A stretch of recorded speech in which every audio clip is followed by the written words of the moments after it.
the healthy way out is our primary programming, and it is kind of the umbrella that Circle of Hope is under. That's right. Yeah. So it was September 22nd, 2014, that we sat down here in our beautiful treatment center where we're at right now in Scottsdale, and we facilitated our first end binge eating workshop. Yeah. With our first group of participants. Yeah, it was really, really amazing. It was. Yeah. And since then, we've done so much. We have run so many workshops. Yep. We've worked with one-on-one, so many wonderful participants and clients, and then we've been expanding. Yeah. So I think before we go into kind of a little bit more about like what we have been doing moving forward, I want to share a little bit about how the Healthy Way Out and Circle of Hope got to be, because it really is yet another iteration of practicing what we preach. Yep. And so I actually want to go back to 2013. And that was a year that I was super disillusioned and super frustrated because I was really working on educating the world on the emotional component that is absolutely part of problematic relationship with food, struggles with weight, which always kind of get entangled into your perception of your body itself. And there was lots of different things, like media things that I was doing that I thought, all right, this is like a great way for me to touch like millions of people and let them know that there are underlying psychological roots that are driving their compulsion to overeat. This is not just by happenstance. It's not because anybody is lazy or lacks willpower or just can't follow a diet or an exercise program, right? Absolutely. So I remember sitting and venting with you quite a bit. Yes. My, very best friend and my esteemed colleague, I don't think many people know this about Dr. Ashley, but she was a founding member of the Binge Eating Disorder Association. This has been in her heart for a really, really long time. Yep. So we would go on walks and we would have lunch together and we would just vent about how frustrated we were that the medical community, certainly our population, and just kind of the world, even as it started trickling down to children, didn't understand, really the evils of dieting, the psychological roots that give rise to an emotional coping framework that involves food. And dieting was creating more of the problem that then everyone was balking at. So it was just this horrible vicious cycle, and nobody was seemingly seeing that. Yeah, but not recognizing that dieting was the problem. Right. They thought if I could just follow the diet, then everything would be fine. Right. And so again, practicing what we preach, like it's just not okay to just sit back and be frustrated and to feel impotent or helpless. And so one thing led to another. Couple conversations later. And we decided, we need to create a platform and an entity and then programming that really teaches the healthy way out. And we purposely use WEIGH, not because it's necessarily all about weight. It's certainly not about the number on the scale, but we want people to know that there really is a healthy psychological way out, and there is a healthy way that's going to actually help you to embrace issues of weight in a way that's psychologically healthy, that's nutritionally sound, and that supports your emotional self. And that's what the Healthy Way Out was all about. That's how it was born. Yeah. So we set to work and we decided to offer workshops in our treatment center here in Scottsdale, Arizona. And invite people to come along and do a program where they could work alongside therapists, dietitians. We had trainers who were teaching people how to move in ways that were really healthy and respectful for their bodies. What we called intuitive exercise. Yep. Yeah. To really parallel the intuitive eating process, right? Because so much of dieting is about restricting and being very rigid and having these plans and programs that you have to follow no matter what.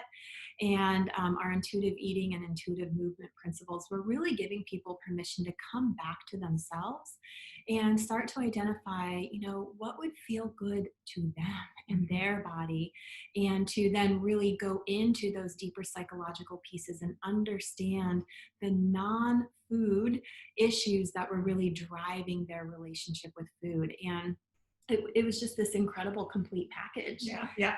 And who typically was our participants? Mhm. We kept finding over and over again many similarities, and really starting with age. I mean, most of the Mhm. time, our participants tend to be a bit older Mhm. because it took them decades Mhm. of failed diets and sometimes bariatric surgery, Wow. and just kind of all of these different iterations, like one decade fat's the bad guy, and one Mhm. decade carbohydrates is the bad guy. And so finally they said, I need to hand myself over to this healthier process Mhm. because all of these other things don't work. Yeah. And they became educated really about all the research that says that it doesn't work. And they Right. realized that they were not broken, that it's Mhm. actually this dieting formula that's broken. But they tended to be somewhat older. Now that's changed as our Mhm. programming has gotten more popular, Right. Right. but sometimes it takes walking the dieting journey Yeah. for a long time before people are recognizing, hey, I need to give up on this quick fix, teaser, and Mhm. realize that, maybe the way to get to where I want is from the inside out, Mhm. you know? Yeah. Yeah. So, yeah, we started noticing after sitting with hundreds of people, we started noticing these similarities that were really uncanny, not Yeah. just in age, but in life experiences Mhm. that were really uncanny. And so we were on one of our wonderful retreats Yep. where we brainstorm and take everything to the next level. That was And Maui, right? it Was was that okay? Maui, Got it. Got it. and we looked at each other and we said, oh my Mhm. gosh, there's like this profile Yeah. of, who comes into our program and who really thrives in the Yeah. program. And so these pieces of a profile, if Yeah. you will, kind of spilled out of us very organically. Yeah. And we said, we have to do something with this. We have to bring this to people so that they can understand how all of these psychological dots connect Yeah. and how it all leads up to then turning to food for comfort, but then having such a distressing relationship with food and body and then self. Yeah. So let's give a couple of those. I mean, we actually have a book in the works regarding this, so we're not going to give away too many. But I bet you anything they can relate to Oh, it. for sure. And one that we really look at is not seen and not heard. Mhm. And let me flesh that out a little bit.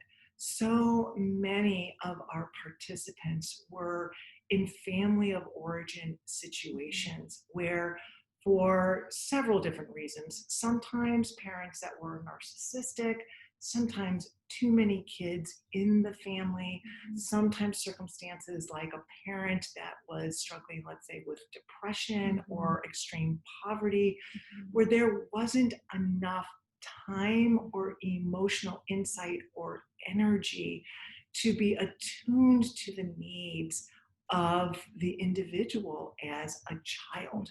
Okay. So their emotional needs were not seen and responded to. Oftentimes there was dysfunction in the household. So there was chaos or there was unpredictability, sometimes alcoholism or domestic violence. So a disrupted family environment and not any consistency in getting your needs taken care of or acknowledged. And then it opened the door to turning to food as a primary means to cope and actually a way to emotionally survive And regulate. Yeah. and regulate that got created so early that it feels like it's almost a inherent part of your coping mechanism. Right. Yep. And then to segue into the next piece that we see so often is, these kiddos who are turning to food for comfort and soothing, then in some cases develop a weight issue that then becomes the focus in the family. So often we see our participants and our members be put on a diet when they were a child, and put on a diet, told to restrict, told that they look fat, they're teased, called names, and really kind of growing up in an environment where they're given the message that their weight and their body is their value, and that's what matters, and that if they're in a smaller body and they're not overweight, that they're more valued, more loved, more cherished, better in some way. Stronger, more in control, all of Yeah. that. But if they're in, a bigger body, or even perceived as being in a bigger body, I can't tell you how many times clients say, I went back and looked at my pictures. I was a normal, healthy child, but the family system perceived you as not being okay weight-wise. And so being put on a diet, and that sets into motion decades and decades and decades of thinking weight is the problem, and that if you can get your weight under control or bring your weight down, that somehow your value as a human will go up. Yeah, diet trauma, like how many countless stories, all personal and all important within themselves of, being at Weight Watchers with mom, when you're 9, and, the friends on Saturday morning are playing at the playground, or they're in like swim lessons or whatever, and they're being weighed in, at Weight Watchers. So I don't know if this is speaking to you, but over and over and over again, we came to recognize that there is this population of people that are really struggling with, I want to have a healthy relationship with food, but something gets in the way. And we would look at them and say, given your history, it makes perfect sense. And guess what? Even though it is in your history, you have the power to heal that within yourself. Yeah, there is a way out. There is a healthy way out. Yeah.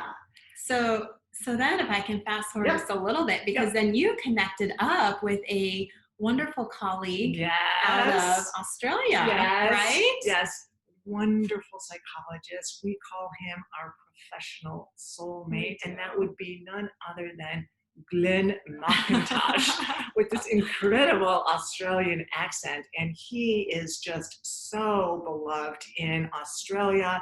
I could not believe that I was doing a little bit of searching on the internet, and I said, oh my gosh, this man is using the same language that we use. Like every video that I watch, he is saying the same thing. We had the same philosophy. Yep. I remember the phone call. You're like, Ashley, you have to look this guy up. I think even like his colors were like the same as our colors. It was such synchronicity. We were both convinced that we were stealing each other's material, because it was like, it really is uncanny. Yeah. So in my typical never like to make things happen way, I just like reached out, and we became instant best friends. I connected with him one-on-one, and then of course Ashley and I went over there and just started really collaborating. And part of that collaboration was a podcast that I did with Glenn, and we went into the deeper work, and it was kind of funny because I was just, sharing with Glenn and his audience everything that we do every day at our treatment center. And thinking, well, gosh, of course, like this is how everybody approaches things. And part of that messaging was, well, of course, everybody can have full and lasting recovery. And that means that at the end of this process, you can walk around in a body self that feels right to you. And I mean, right, like it's congruous with your soul. You can love it regardless, or, in spite of whatever size it is, there is a sense of appreciation and love and value. And you are in a space of fulfillment and joy, and you have emotional coping mechanisms that has nothing to do with food. So right, common practice. I mean, like, that's how it should just be. And we were like humbled beyond belief at the magnitude of the response to this podcast. Like, I was shocked. And people reached out and they said, can we work with you? Can we work with your team? Like this is hopeful. This has the answers. I have like goosebumps Never as heard I'm it saying this. They before. had never heard it before. And again, then we said, I don't know if it was on a retreat or on a walk or whatever, but we said we have to find a way to bring this programming to people across the world, because people, like, everybody should be made aware of this and should have access to the education. We can't do therapy outside of our home state of Arizona, United States, but we can provide psychoed and inspiration and community and interactions to help people work on this within their own lives. And that is how, well, we called it Circle of Hope, because what really spoke to people was the hope that they could heal and change. And that has almost been a year. Yeah, so I remember the call again. So Julie called me. You had heard about a platform that we could do this on, and she called. I was on my walk, and she said, Ashley, oh my God, I've got it. And she said, you have to listen to this podcast with this woman talking about this platform. And so I listened to the podcast on my walk. And I called her back and I said, oh my God, you're right. And I think then we like cleared our schedule for like the following week or two. And we did another retreat. Yeah, no, she's being a little bit too humble. No, she said, all right, I already did this. I already did this. I already did this. I already have the platform all kind of set up. And guess what? I do like the technology side of it. She's the technical whiz. So we cleared our calendars. We hunkered down at the Hyatt Resort. We kind of crashed their beautiful, beautiful lobby. And we created Circle of Hope. And we launched it. And the rest is history. And the rest is history. So what is Circle of Hope? So Circle of Hope, first of all, there are people in Circle of Hope from France. There are people in Circle of Hope from Australia. There are people in Circle of Hope from England and from Canada. So this is a platform that's able to reach everybody in a universal way. And the reason why it's universal is because everybody has these same components in their history, and everybody is struggling in the same way in their present life. And it's beautiful to be able to come together and to reduce shame, to say, I thought I was the only one that did this, but I just connected with somebody in Circle of Hope that said the same thing that I was struggling with last night, you know, and now I'm connecting with them and I don't feel so bad about myself. You know, and don't feel alone in going through the struggle. You know, so much of healing comes in the sharing and the connecting that we do with other humans who feel emotionally safe, where our vulnerability can be held and tended to in a really loving way. And, you know, I always say every human's going to go through hurt and pain and suffering, but the beauty is that we don't have to go through it alone. And that's where so much of our healing happens. So if we can hold a safe space for all of you, and you all hold a safe space for each other, you can't help but heal. You know? And that's the hope. So Circle of Hope connects people from all over the world. Dr. Ashley and I thought that it was really, really important. We grappled with how often do we want to give video casts, and we said, you know, really, like, everyone we consulted with said, oh, once a month is fine. And we're like, no, there's like no way that we can do that. And we said, we have to do this every week. And we don't want to just, like, you know, educate you. I was going to say lecture, but I don't think you guys ever experienced us as lecturing. But we wanted to not just deliver information. We want to hear your specific questions. Okay. So as we share these concepts and we nudge you along to explore them within yourself, we want you to be able to say, Dr. Julie, Dr. Ashley, like, I can't come into your treatment center in Arizona, but I can ask you this question and you can provide me education and guidance and inspiration and hope that's specific to the question that I just asked. which is what we are able to do. And we like, I feel like I know our members, Yeah. and hopefully you feel that as well. And that you guys are getting to know each other too. Yeah, absolutely, Mhm. absolutely. And then we wove in the nutrition piece, a whole different experience of dietary kind of education and guidance, really focused on intuitive eating skills, which we can't go over intuitive eating skills enough because they're so hard for people to be able to understand and embrace when you've had such a chronic dieting history. So we've got two dynamite dietitians that are equally as personable. That's part of this community as well.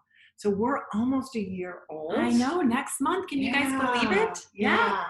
So gosh, we didn't even think we were going to go into this much of a conversation Yeah, regarding it's this, good. but we just really wanted everyone to know like how this came about and really what is Circle of Hope. So for our newcomers, it is a wonderful, private, soulful platform that allows a community of like-minded, like-hearted people to come together in a safe zone, emotionally safe zone. You get what we hope feels like direct access to these two crazy women so that we can actually reach out and touch you emotionally through this platform, and then provide you with wonderful nutritional guidance to help you along that way as well. Yeah. Yeah. All of it is in the spirit of giving you hope that you Yeah. don't have to live with emotional binge eating for the rest of your life, because you don't. Yeah. This is something that you learned along the way. It was a very creative coping strategy, and at a one time in your life, it really helped you. And the tide has turned, and it doesn't help anymore, at least not as much as it used to, and it comes with a big price tag. So we're here to help you understand why you needed it at one point, how to change it today, and you absolutely can move forward in life without emotional and binge eating. Yeah. So that's Circle of Hope. If anyone wants additional information that's watching this video, please reach out to us. We're happy to answer any questions. And we really have tried to make this accessible to everybody across the world at a really a nominal fee that we think gives you a lot of value. And ultimately, our goal is to help change and enhance your life and to get the message out there that there is a healthy way out from this chronic dieting behavior. Perfect.